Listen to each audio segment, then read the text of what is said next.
Canberra and the forestry country close by, scene of the 8th Castrol Rally to cover 570 kilometres. The first car on the first stage, Greg Carr, his navigator Fred Gacentis, winner of the event on 6 occasions. First clubman, the first year the event was run, 1974. Fred Gacentis has shared 4 of those victories with the 1979 Australian champion, who also has had a 6th and a 10th place in 2 of the top international rallies in England. He's won every Australian rally except the Southern Cross International. Fought with Ari Vartinen last year and finally, due to an error by Vartinen, triumphed over him.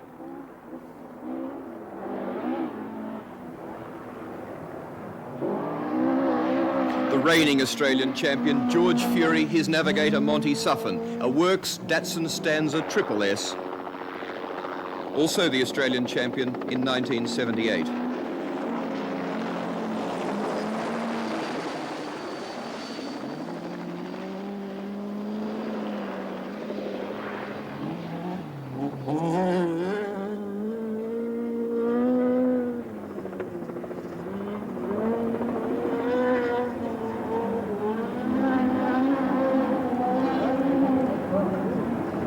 He was 5th here in the inaugural event in 1974, ahead of Carr, and then took 2nd to him 2 years later, only 45 tantalising seconds behind. A farmer from Talmalmo near Albury, he also drives the local school bus.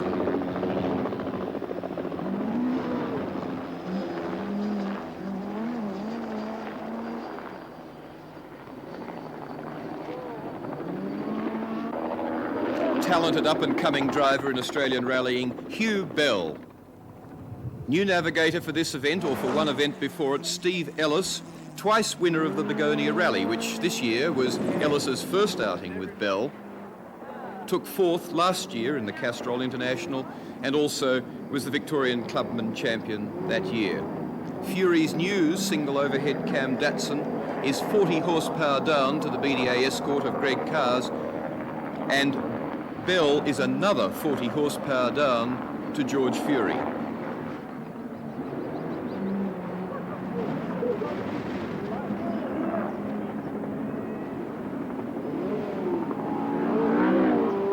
A driver with the potential to catch them, Wayne Bell in the Castrol Gemini number 8, being navigated by Dave Boddy. 4th here in 1975 in a Galant, and 3rd in the turbocharged Gemini in both 1977 and 1978. The car had a bad record of reliability, and they've now switched to a twin-cam engine, which has won its last 2 rallies, including a great win late last November against Colin Bond's BDA Escort.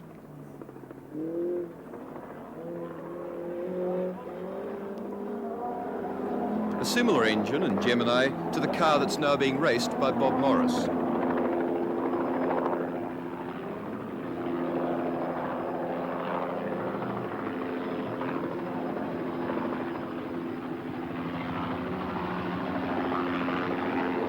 Ed Mulligan has 2 cars at his disposal, was planning to run a BDA Escort similar to Greg Carr's, but it gave clutch trouble just before the start of the event, and he's had to switch to this car, a single overhead cam, 4-speed gearbox only, ex-Ford team car.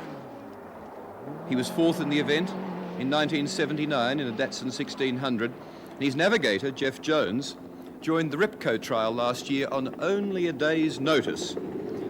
Packed his maps and pens, joined 5 times Australian champion Ross Dunkerton and Peter McKay in a Volvo, and finally came home 4th.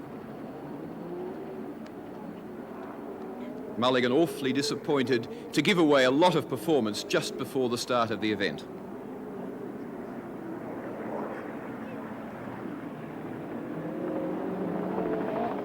Canberra residents, Chris Gabriel and his girlfriend Gail Wolfe in a Lancer, a 1975 model car which they bought only 2 weeks ago to replace their regular rally car, which wasn't going to meet the FIA regulations imposed for this event. The reigning Australian Capital Territory champions, so they know the area well, although Gail Wolfe has only been navigating for him for the last 12 months. Sixth in the event in both 1979 and 1980.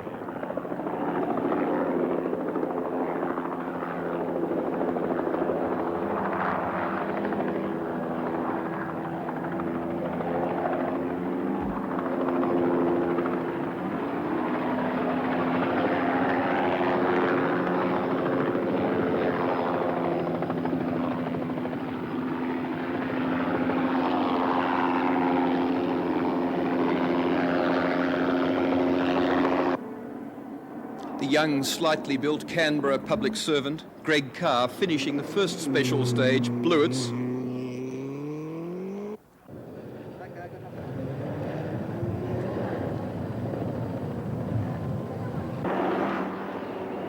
Chris and Simon Brown, two brothers sharing a 1979 Datsun 180B, last year winners of 3 out of 7 of the Victorian Championship events.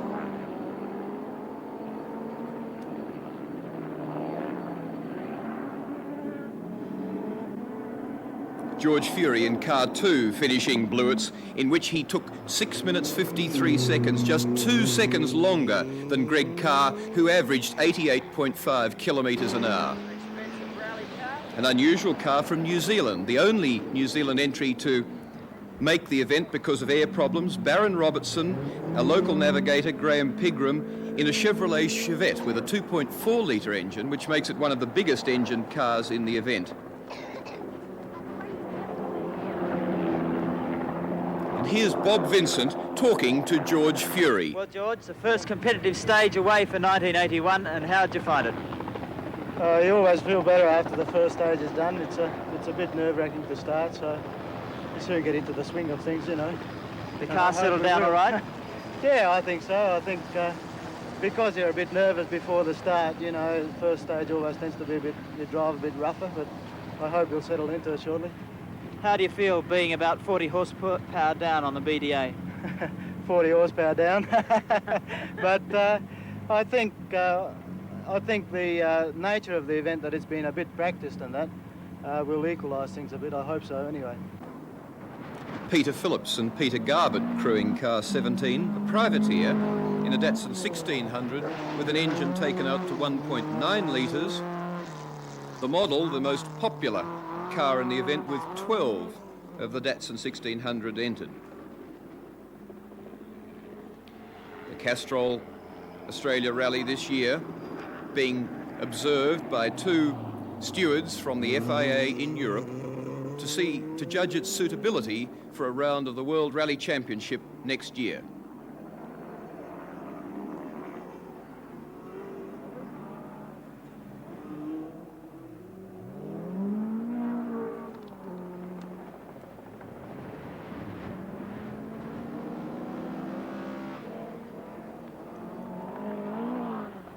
Well, Wayne, is there some problem? You're out of the car, you've taken your helmet off, you're obviously not very happy. What's happened? I think we've had a clutch failure already, which is not real impressive, I'm afraid. On the long, fast straight back there, we're doing about 120 mile an hour, and the car just started vibrating all of a sudden. The oil pressure light has come on. I'm not sure exactly what happened, but I think it's a clutch. I don't know. I'm a little bit disappointed. Well, in terms of penalty time, is there any chance you're getting it repaired and getting back into the rally?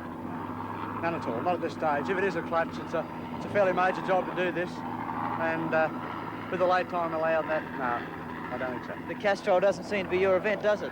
Very disappointing, I really am, because I was looking forward to the event. I was down here last weekend and practiced the event, and I thought I could do well, but I suppose it's just the name of the game, isn't it, really?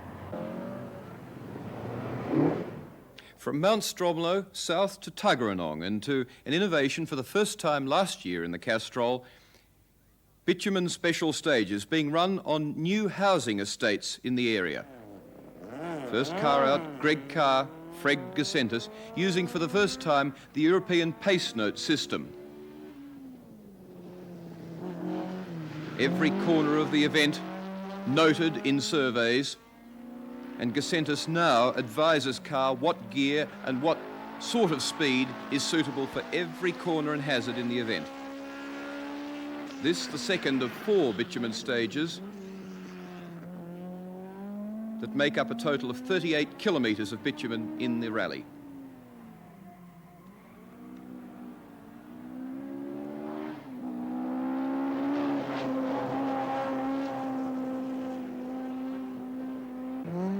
George Fury also using pace notes, but unique to Fury's car number 2, race suspension and low profile, almost race tyres,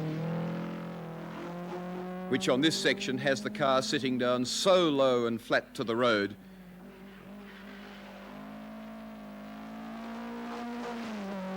Fury, on the other hand, though, just familiarising himself with the car under these conditions, but trying to make up for his lack of horsepower to Greg Carr's BDA Escort.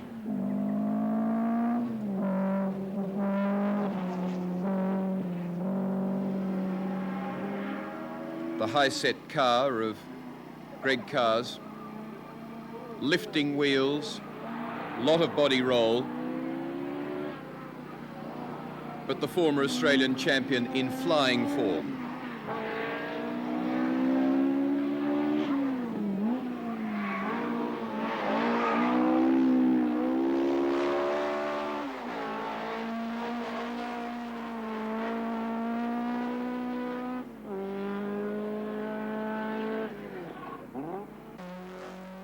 Hugh Bell bemoaning the lack of power, which really would show up even more on the bitumen, but there a little bit too much power.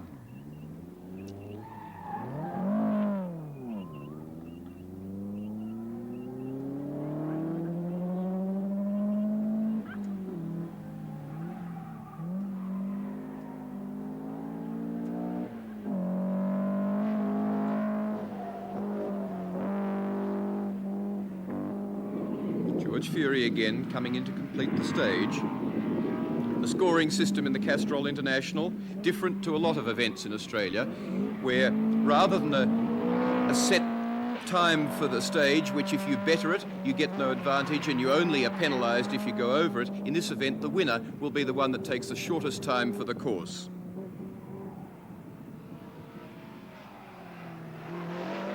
Ed Mulligan again in the single cam Escort.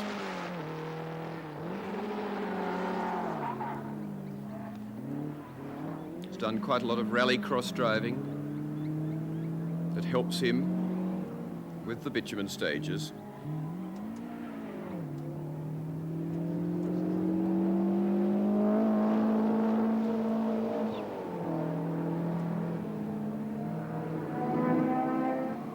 The young Victorian Hugh Bell, Steve Ellis, whose eyes were opened wide when he first joined him in the compartment of that car in the Begonia event 2 weeks ago, said he'd never gone so fast, but now is loving it, reveling in the expertise of this young up-and-coming driver.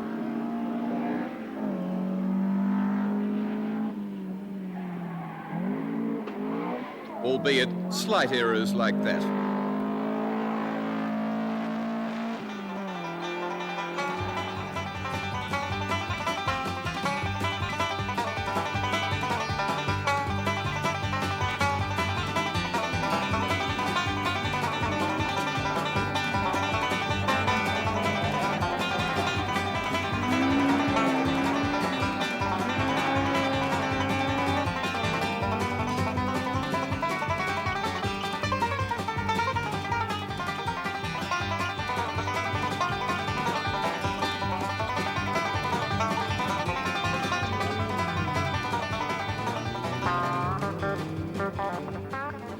The speeds of rallies are such that maximum speed is not important. What is important is acceleration out of corners, and that's what the cars are geared for.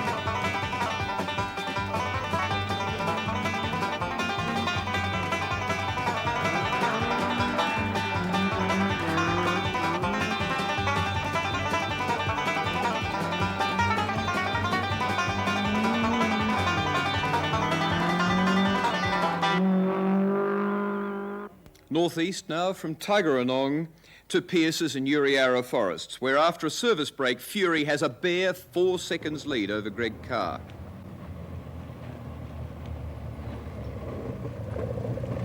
Greg Carr and Fred Gacentis into one of the night controls, still using the pace note system, where Gacentis tells Carr just what speed to use on every corner. I think initially it's slightly slowed us down a bit because Greg is waiting for me to call the notes and not watching. Well, he's watching what he's doing, but he's relying on me a lot to see how fast the crests are and how tight the corners are. If he was driving himself just on his own knowledge, he would be driving slightly faster. But they say it takes about 5 years to get the pace notes, right, and consequently we're still sticking to the pace notes because we want to learn to do pace noting. A lot of the people haven't got full pace notes, but we've got every corner pace noted, so it makes it a little bit difficult. And but it's good as far as I'm concerned. It's working out perfectly. There's a couple of instances, where we did it on a road car.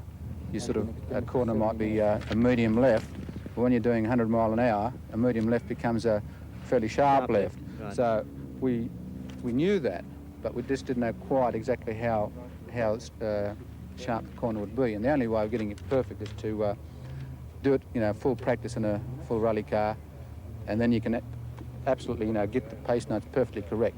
What's the conditions like out there tonight? This last section here, this section is particularly very rough. In the middle it's very rough, and there was a trap with some logs which slowed us down a fair bit. But generally it's quite good. The previous sections were not bad. Now the sections we're going into now, Walks Road and Two Sticks, will be fairly rough. How do you feel that after having a 4 seconds deficit at the start of the night stage, you've reached a point now where you're maybe 15 seconds in front? Well, I'm not quite sure what we're in front. That's why I'm waiting here to have a look at the scores and find out exactly what the thing is. I would have thought that maybe Fury could have perhaps picked us up a little bit more. I don't know. That's just my own theory, because driving off the pace notes might have slowed us down that little bit extra. So I don't know. I'll check the scores now to find out exactly how we are. We were talking to Greg at the end of the afternoon stages, and he said that he still had a little bit up his sleeve. Are you still taking it just that little bit conservatively?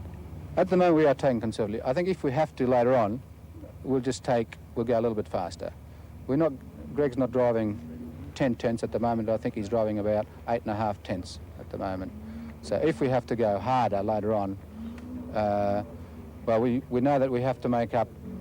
We've got to be at least 20 seconds in front of the start of the bitumen stages tomorrow, because with his better tyres, race tyres, that he's about 20 seconds faster than us. So that's what we've got to aim for, to get at least a 20 second lead before tomorrow's bitumen stages.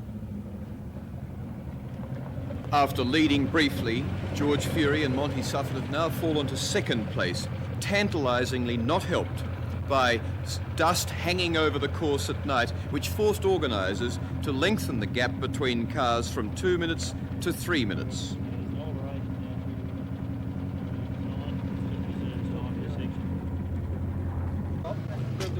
The service area, a hive of activity, where the crew of car number 1 worried about problems, to which the car was finally to succumb and retire from the rally.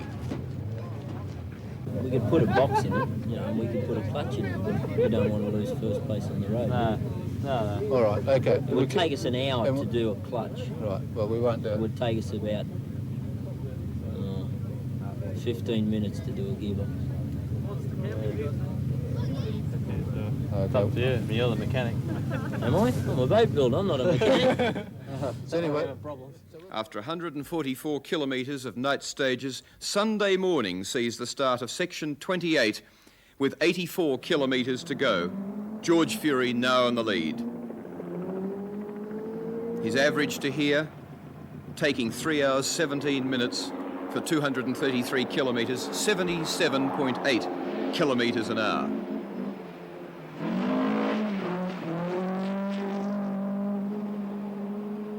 His lead over Hugh Bill, 3 minutes 54 seconds. Carr now out of late time and retired.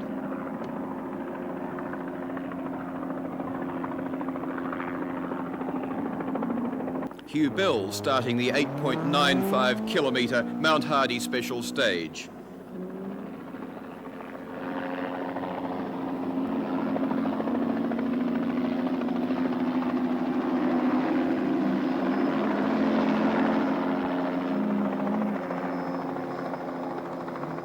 Hugh Bell, finally 11 seconds slower on this section than Fury, but only 4 seconds faster than the inspired effort by the Brown brothers in the 180B Datsun.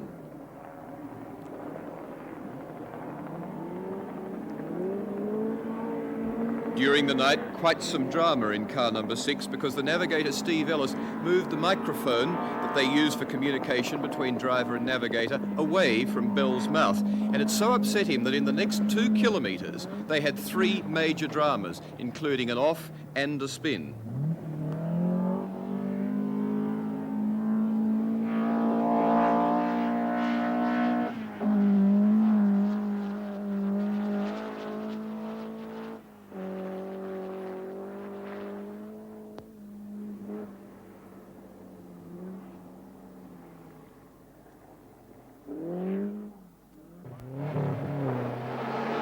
Flying and going very fast, Fury now knows that nobody can catch him if he keeps the car in shape.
From the speed of Pearce's humps down south again to Tuggeranong to the last 2 bitumen stages. George Fury, team managed through the event by Howard Marsden, who's had a long history in Australian and European motorsport. In Australia, Ford Motor Company team manager, Alan Moffat race team manager. In Europe, Alan Mann, racing and development manager for Le Mans and also the Monte Carlo Rally. He regards George Fury as the leading test driver in Australia in any sort of motorcar.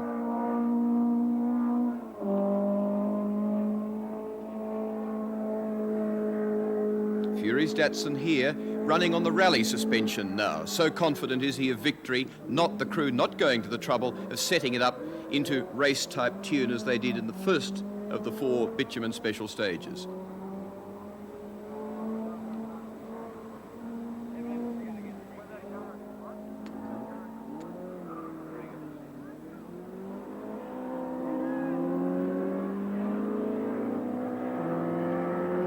But that's not stopping Fury from trying very hard and for entertaining the many spectators that over the years of the Castrol have flooded in their thousands, particularly to the daylight spectator stages.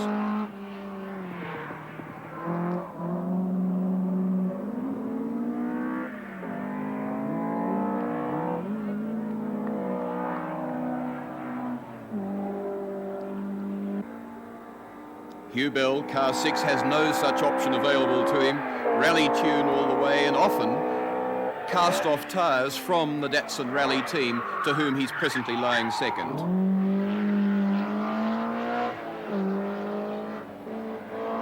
He's been as close to Fury on some of the special stages as 2 seconds over 11 kilometres.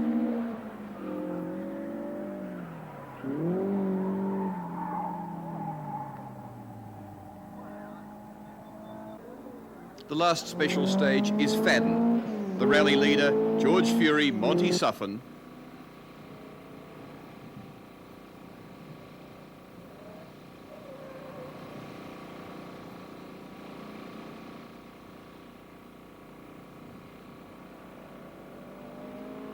Twice winner of the Southern Cross International, twice the Australian champion and the reigning champion.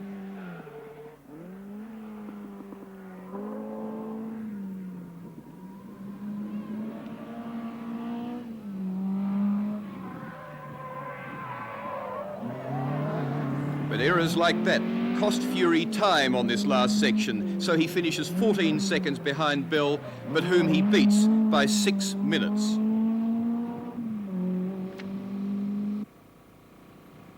Bill doing brilliantly in the final stages of the event, winning the mineshaft 5.6 kilometre special stage from Fury by 1 second and another 4-second win over Fury.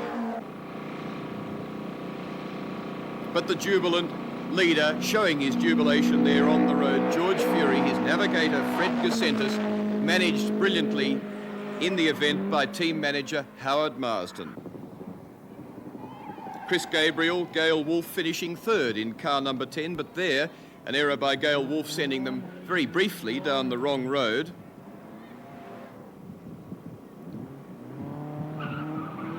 But let's hear from the winners, George Fury and Monty Suffin. Congratulations, George, and it must be very fulfilling for you to win such an event as this and beat the old bogey of Greg Carr. Yes, well, we've tried for a long time now, and we've always run out of luck. We've always been up near the top, but never could crack it. Something always happened. But this year we came here with a job to do, and it was the teamwork, I suppose, of everybody, including the boys and Howard Marsden and my navigator Monty, that we could do it. We had a car that's less powerful than what we usually use, but it's more standard, therefore it was more reliable. Monty, if you could just come over here and I'll have a quick word with you. A bit of a trying time for you in terms of doing the pace notes on a major rally like this? We were very pleased with how they came out. It was the first rally that we've been able to pace note in Australia. We were very worried about it because you read in books overseas that at your first attempt you'll probably go wrong about 50% of the time, and I doubt that we went wrong more than about 5% of the time, so we were very pleased with how they worked out. Well, tell us honestly, Monty, we didn't see all the rally. I don't think anybody saw all the rally. Did you have any offs that we didn't hear about? No, not a one. It was a very safe drive, very good drive from George, and we were very pleased with the effort. You'd let him keep his bus licence? Yes, I think so. I'd let him take another couple of kids. He could drive my kids to school, that's for sure. The winners of the Australia Rally for 1981, Castrol Australia Rally, George Fury and Monty Suffin in the Datsun Stanza Triple S, and a marvellous victory to them both.